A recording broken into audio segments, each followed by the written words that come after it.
Bienvenue mesdames et messieurs dans Politicien, votre rendez-vous politique. 276 morts et 300 blessés. C'est le macabre bilan de l'attentat sanglant qui a frappé Mogadiscio, la capitale somalienne, ce samedi 14 octobre 2017. Somalie, ce pays de plus en plus oublié de la communauté internationale et qui vaille que vaille, essaye de se relever après plus de 25 ans de guerre civile. Mais parviendra-t-il à se stabiliser? Trois invités avec moi pour en parler. Monsieur Kadami Mohamed, vous êtes juriste, vous êtes de Djibouti, c'est un pays voisin de la Somalie, ces deux pays avec le Yémen, BOD, n'est-ce pas, le golfe d'Aden, vous connaissez très bien la région. Merci d'avoir accepté notre invitation. Merci de m'avoir invité aussi. Ouma Ba, vous êtes politologue, vous enseignez les relations internationales au Centre d'études diplomatiques et stratégiques de Paris. Merci d'avoir accepté notre invitation. C'est nous qui remercions. Maître Dabo Tidiane, vous êtes avocat, défenseur des droits de l'homme, des droits donc humains. Merci à vous également d'avoir accepté notre invitation. Je vous remercie en retour. Il y a seulement un mois, Mogadiscio, la capitale somalienne, organisait son tout premier match de football nocturne depuis 30 ans. Après presque 3 décennies de guerre civile, les Somaliens pensaient renouer avec la tranquillité. Mais le sanglant attentat qui a frappé Mogadiscio, la capitale somalienne, ce samedi 14 octobre, a fait voler tout espoir de paix, a fait voler en éclats tout espoir de paix, comme le montre ce sujet de la rédaction signé Grazela Chakonté. Ils pensaient avoir tout vu, tout vécu, mais ont connu pire.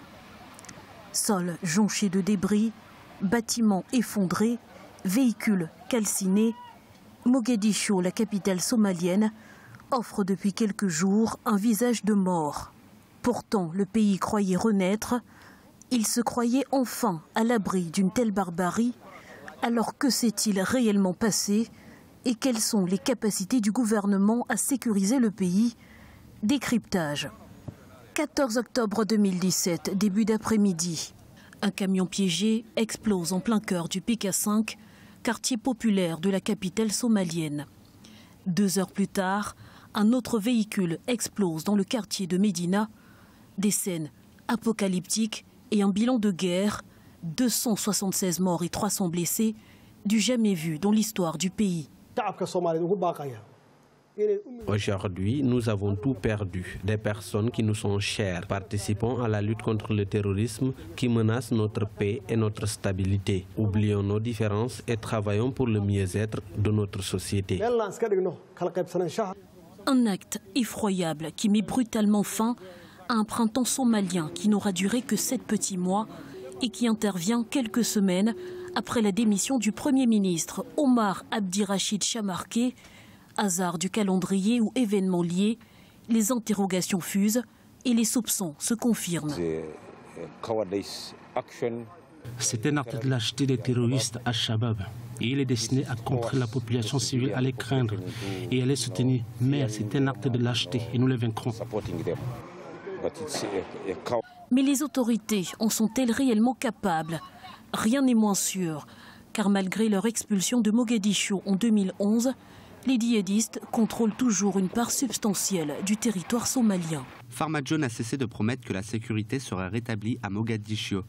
Mais les Shabab, malgré quelques revers en province, ne cessent de montrer que c'est faux et qu'ils restent maîtres du terrain, capables de déjouer les barrages de la police. Pour l'heure, une chose est certaine, les espoirs de paix ont inéluctablement volé en éclats en Somalie.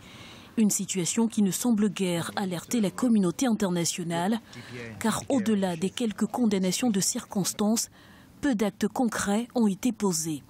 On voit des réactions timides de la France et des États-Unis, mais ces indignations sont très en deçà des attentats commis dans un pays occidental. Cette position de la communauté internationale décrédibilise son discours dans le cadre de la lutte contre le terrorisme. La communauté internationale doit éviter cette indignation sélective. La Somalie se retrouve donc seule, ou presque, avec ses morts. Sur le terrain, les drapeaux sont en berne. Dans les mots et dans les yeux des populations, il y a de la tristesse, de la rancœur, mais aussi une once de désespoir, car lors de sa prise de fonction, le président Mohamed Abdullahi Mohamed affirmait que le pays était en plein éveil. Or, depuis le 14 octobre 2017, il était à nouveau plongé en plein cauchemar. Monsieur Kadami Mohamed, Bakary Sambé, donc un des intervenants de l'élément que nous venons de suivre, dénonce l'indignation sélective de la communauté internationale. Et moi, je vous pose la question, comment se fait-il effectivement que quand il y a un attentat à Paris, à Barcelone, à Nice ou à Londres, l'indignation, elle est mondiale, mais quand un attentat frappe un pays africain ou comme la Somalie, on l'a vu ces derniers jours, avec 276 morts, on n'a pas effectivement assisté à l'indignation mondiale, comme c'est le cas quand il s'agit d'un pays occidental. Comment l'expliquer? En tout cas, avant de l'expliquer ou en tout cas de commenter cette indignation sélective, je voudrais d'abord, en tant que citoyen africain, en tant que citoyen de la Corne d'Afrique, présenter mes condoléances les plus sincères à la population somalienne, meurtrie par des dizaines d'années de guerre civile et qui ne voit pas le bout du tunnel, malgré tous les efforts que beaucoup d'acteurs à l'intérieur de la Somalie essayent d'avancer. Alors, ce n'est pas la première fois qu'on assiste à des indignations sélectives. On le connaît, on dénonce à chaque fois. Et là, c'est vraiment... c'est l'exemple même de l'indignation sélective. Ça veut dire que les peuples africains, ou d'ailleurs, ou d'Asie, ou d'Amérique latine, ne sont pas considérés de la même manière que les Européens ou les Américains. Ça, c'est... Nous, on vit dans ces pays-là. On vit en Europe. On est logé en Europe. On est résident en Europe. On est des Français. On est des Européens. En dépit de tout cela, on sait que les Africains ou les Africaines qui meurent soit en Méditerranée, soit par les attentats, soit par ce qui se passe par exemple au Sahel, ils n'ont rien à faire de cela. Et c'est aux Africains de se prendre en charge. Et ça vous indigne, j'entends bien, ça vous indigne effectivement d'assister à ce que M. Bakary a appelé donc l'indignation sélective. Maître Dabo, c'est vrai que les Chebabs n'ont pas encore revendiqué cet attentat, mais on connaît le monde opératoire. Tout le monde effectivement est d'accord pour dire que ça ne peut qu'avoir été commis par les Chebabs. Comment expliquer aujourd'hui là sur le fait qu'il soit encore possible en plein Mogadiscio de commettre un tel attentat avec un nombre aussi important de victimes? Alors, d'abord, je voudrais, juste avant de commencer à répondre à cette question, comme effectivement l'a dit M. Kadami, rendre un hommage aux victimes. Parce que c'est vrai que cette fois-ci, on ne parle pas d'une dizaine de morts. On parle de 260 morts. C'est extrêmement... Pour l'instant. Pour l'instant. Et c'est extrêmement important. Et franchement, je trouve, en tout cas, l'attitude de la communauté internationale dans cette affaire assez, je dirais, en tout cas, sujette à caution. Pourquoi cette indignation, en tout cas, sélective? Alors, vous avez posé un problème très important. Oui, est-ce qu'il faut le lier à l'instabilité au sommet de l'État, à la défaillance des services, de l'appareil de sécurité en tant que tel? Justement, parce qu'en fait, la commission de cet attentat, si elle est réalisée aussi facilement, oui, donc on pense qu'il y a des complicités, en fait. C'est-à-dire que, vous savez, si c'est les Chebabs, parce qu'aujourd'hui encore, on se pose des questions. Est-ce que réellement c'est les Chebabs? Complicité de qui? Est-ce qu'il n'y a pas de complicité au sein... De la part de qui? Au sein de l'appareil sécuritaire? Au sein de l'appareil sécuritaire, ce débat-là est posé. Parce qu'à un moment donné, les Chebabs, je pense qu'au niveau des Chebabs, il y a deux camps. Les gens l'oublient. C'est-à-dire qu'aujourd'hui, les Chebabs sont extrêmement divisés. Oui, il y a une fraction qui est du côté de Al-Qaïda il y a une autre faction qui est du côté de Daesh. Alors Dabo, vous êtes en train de nous expliquer qu'il est possible que des militaires islamistes au sein de l'appareil sécuritaire de l'État aient favorisé cet attentat? Je ne vais pas jusqu'à être affirmatif à ce point, mais je dis tout simplement qu'il semblerait, d'après quelques informations aussi glanées par-ci par-là, qu'il pourrait y avoir des complicités. Parce que quand même, l'ampleur de cet attentat pose problème, comme vous l'avez vous l'avez dit tout à l'heure, à savoir quand même qu'en pleine Mogadiscio, puisse même... Alors, très rapidement, Oumaba, un intervenant du sujet qui vient de passer, dit qu'avec cet attentat, les Chebabs ont voulu montrer qu'ils sont les maîtres du terrain. Est-ce que d'une certaine manière, ça signe aussi l'échec du président Mohamed Abdullahi Mohamed? Vous me permettrez, par le principe d'humanité d'abord, s'il vous plaît, de compatir à cet attentat qui n'est rien d'autre que la logique de la faillite de l'État somalien dans une certaine mesure et de la déliquescence même de tous les pouvoirs, aussi bien tribaux, sécuritaires, politiques, stratégiques et autres, et même de la communauté internationale en Somalie. Ça, c'est le premier axe de réflexion. Deuxièmement, est-ce qu'il y a une faille du pouvoir? Oui. C'est ce que vous voudriez savoir. C'est cela. Bien sûr, parce qu'il n'y a pas d'État en Somalie. Parce que l'État, de façon minimale, c'est à la fois un gouvernement légal légitime, à une certaine mesure. Non. Même si la démocratisation ou la légalité, la légitimité peut poser problème, mais au moins une autorité qui détient le monopole de la contrainte légitime, qui l'exerce sur une population déterminée, sur un territoire délimité.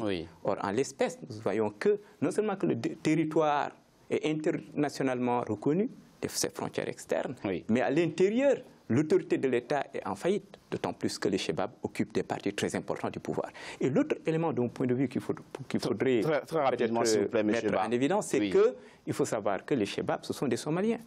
Donc il est très difficile, de mon point de vue, de pouvoir distinguer un Somalien Chebab potentiellement dans son cœur Somalien ordinaire. À partir de ce moment-là, la facilité peut être là et la faiblesse de l'État peut être d'abord intrinsèque.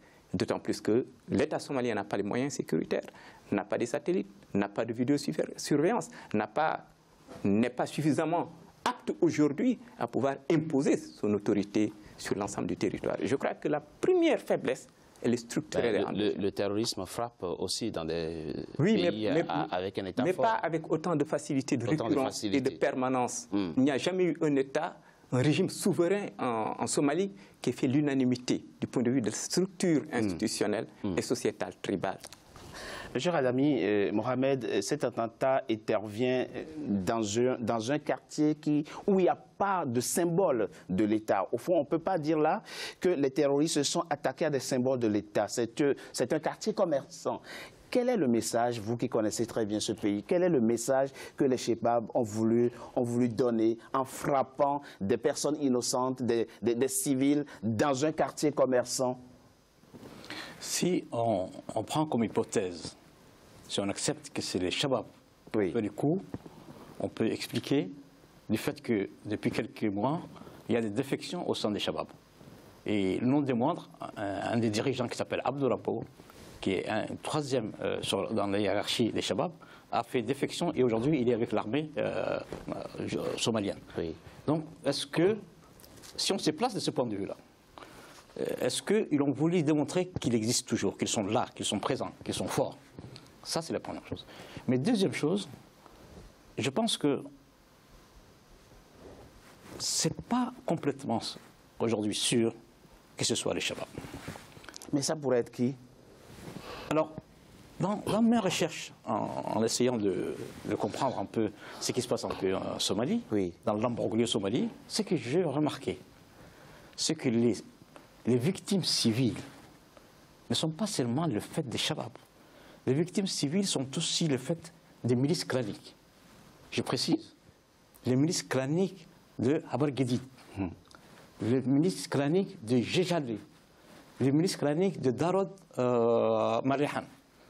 C'est connu aujourd'hui en Somalie que ces gens-là font autant de victimes que les Chebabs Alors, c'est un chaos complet.